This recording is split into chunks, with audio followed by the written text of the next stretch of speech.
Hailing from Owensboro, Kentucky, Mark Green would enter the racing world in the early 1970s, first competing in go-karts, where he would ultimately claim 6 consecutive championships in the Southern Indiana Racing Association, eventually moving on to late models and the NASCAR All-American Challenge Series. On that tour, he would claim his first career victory at Charlestown Speedway in 1987. He would return in 1988 to run his first full-time season, claiming an additional victory at Kentucky Motor Speedway in May and coming home second in the overall point standings.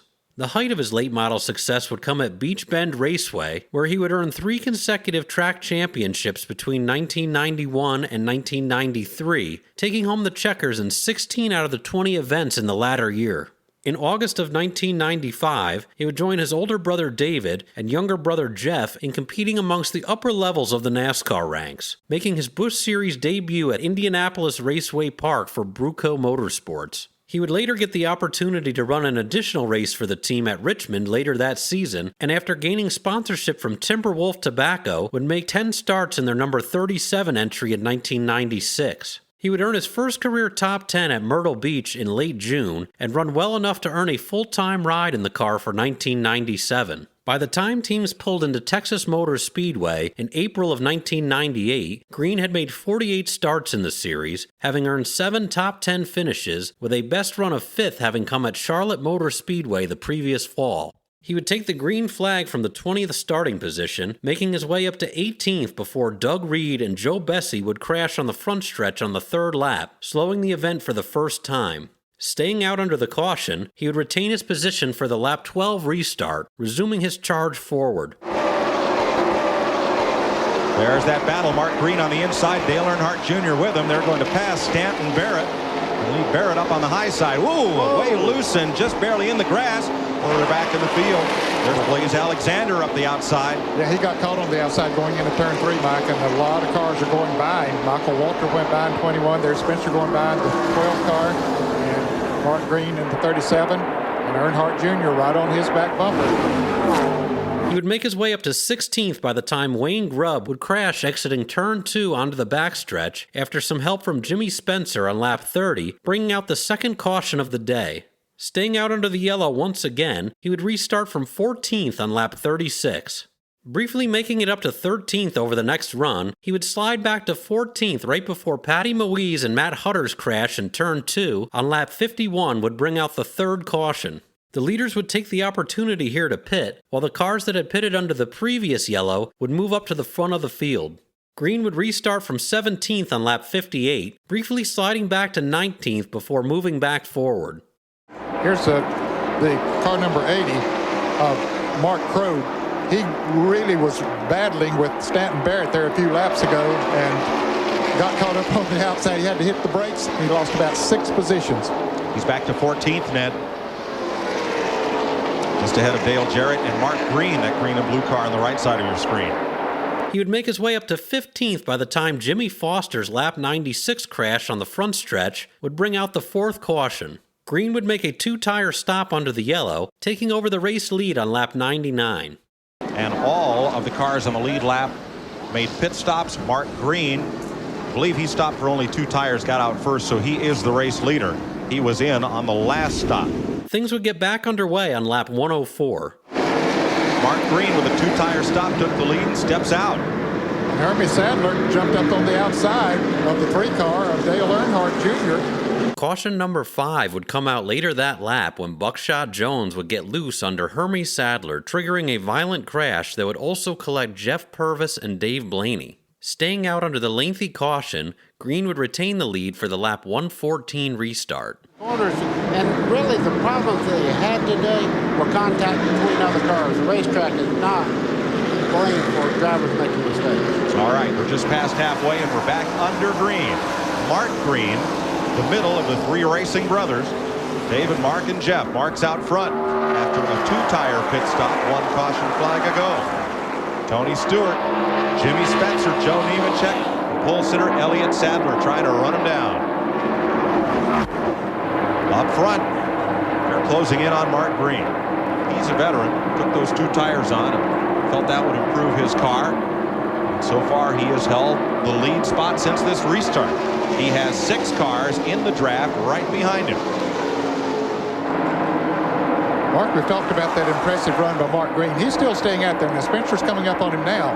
But if he just took on 2 tires, I'll guarantee you there are a lot of crew chiefs down in the garage area for those cars tomorrow that are looking at that and say, hey, he's running good on those 2 tires. We might be able to do that to get track position tomorrow. Green holding his own. Dale Earnhardt Jr. and Andy Santerre, the rookie from Maine. For more on leader Mark Green, here's Ralph.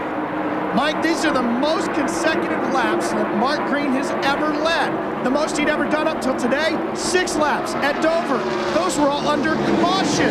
Think he's feeling a little pressure today? I think he's feeling pretty good. Boy, he has a Charger behind him. 2-time national modified champion. Jimmy Spencer knows how to drive one way. Wide open. Flat out and halfway turned over all the time. Mark Green, his best career finish, 5th at Charlotte last October. A track designed to be very similar to Texas. And he's finding this track to his liking as he leads Jimmy Spencer and Joe Nemechek. Left side of your screen is race leader Mark Green. Ralph's in his pit. Kenneth Campbell is a crew chief for Mark Green. Kenneth, you only took 2 tires. How come and how long can you go with them? Well, the Timberwolf Chevrolet's been a little tight all day in traffic. And we wanted to try 2 tires just to get him out front and see how that did. And it seems to have really made a big difference. And Goodyear's got such a good tire, there's hardly any wear here. So we'll just see how it ends up. Now, your guy hasn't led many laps in competition under Green. How nervous is he, and are you having to coach him? I didn't understand. Your guy hasn't led many laps under Green. Is he comfortable out there? Oh, yeah. Yeah, he's doing a good job. I mean, Mark knows how to lead races. We're in good shape. He's even pulling out a bit of a lead now, Mike. You're on board Mark Martin's 10th place car. Looking at a mirror full of Dale Earnhardt Jr. And up front for the lead. Uh-oh. Almost 3 wide into turn 3. That wasn't quite going to work, and Jimmy Spencer kind of eased out of it. That would have been a huge wreck if Jimmy Spencer had not got on the brakes hard getting in the corner over there. You see the distance it cost him. Mark Green moved up around the lap car, and 3 wide in turn 3 was not going to work. Matt Kenseth would kick off the next round of green flag pit stops on lap 156. Well, these Green brothers are having a great time down here in Texas. Here's Mark Green, the middle brother, leading in this Coca Cola 300.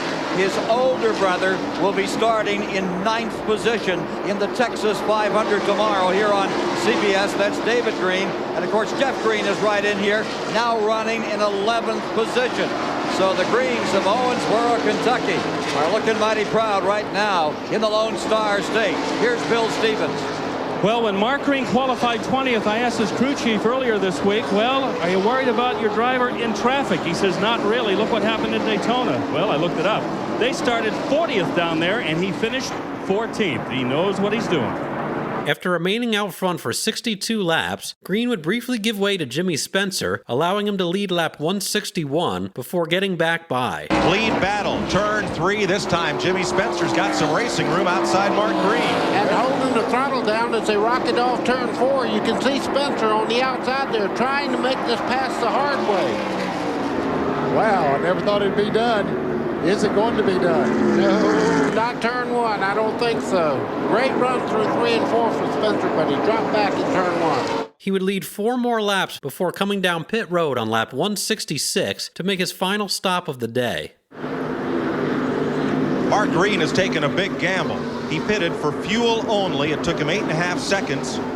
Had he taken 3 to 4 more seconds, he could have had 2 tires as well, but they must really like the handling on that car. So Green surrenders the lead to Jimmy Spencer, this man who has yet to make his pit stop. Cycling back to 22nd, 1 lap down, he would begin his march back forward. I will tell you that Mark Green did lose a lot of time coming into the pit area. He pulled down going down the back straightaway and run through a lot of oil dry stuff through the corner.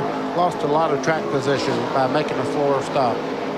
I'll tell you, it was really something down here before Mark Green's pit stop. They had 4 tires out. The tire changing crew was ready. The jack was up and ready to go. Then they just put fuel in. I just spoke to the crew.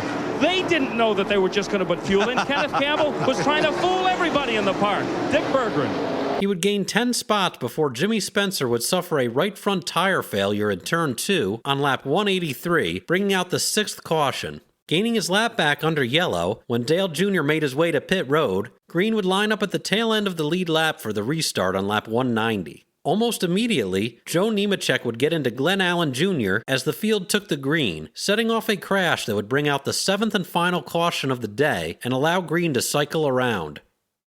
He would restart from 8th on lap 195, getting around Kyle Petty in the closing laps to ultimately come home 7th. He would go on to make 269 further starts in the series, earning an additional 7 top 10 finishes. Green has remained active in the sport to this day, currently working as the Director of Driver Development at Rev Racing. He still occasionally gets behind the wheel, recently winning the Cookout Summer Series Legends Masters Championship in 2023. Mark Green was a competitive driver in his own right, making over 300 starts in the Busch Grand National Series, often in underfunded equipment, and has continued to have a positive impact on the sport after retiring from full-time racing.